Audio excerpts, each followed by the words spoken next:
चांगल्या पद्धतीने मार्गदर्शन केलेलं आहे. आणि खरं तर दादाच्या समक्ष आणि अंकुश साहेबांनी ही एक फार मोठी जबाबदारी आहे. अध्यक्ष म्हणजे काय, ही जबाबदारी, आणि ही जबाबदारी आपल्याला यशस्वी करण्यासाठी आपल्या जिल्ह्यातल्या सगळ्या संघटना सर्वांना माहिती, सगळ्या संघटना ज्या अतिशय मजबूत आहेत आणि खूप अभ्यासू लोक आहेत. जसं आलवे साहेब असतील, गोरख पाटील साहेब, काही आमचे सरपंच पण आहेत. त्यामुळं आता जबाबदारी दिली तर ती आपल्याला स्वीकारली पाहिजे. त्याच पद्धतीने खोटे साहेबांना जबाबदारी दिलेली आहे, तेही त्या पद्धतीने करतील असा मला नक्की विश्वास आहे. कारण तेही स्वतः बिनविरोध सरपंच होते दादा. तर त्यामुळं या गोष्टी ज्या आहेत आणि संघटनेचे खाते जे असतात हे संयुक्तच असतात.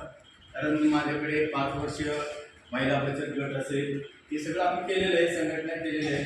परंतु याच्यामध्ये आता जी बाकीच्या ज्या संघटना आहेत, जसे आता आमचे गरजेचं आहे, यांना आम्ही कोणीच विचारत नाही, ते स्वतः डिस्प्ले करतात.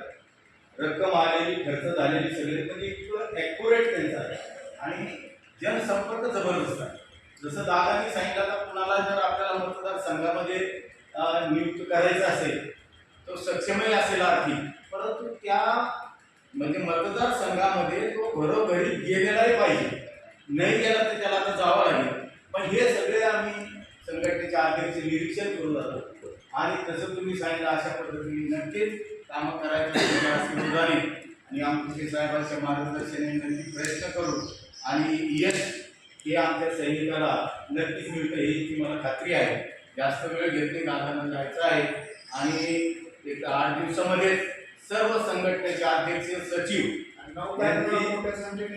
यांची आपण मीटिंग घेऊ आणि 9 तारखेला मोठ्या संख्येने आपण सर्वच या ठिकाणी जाणारच आहोत.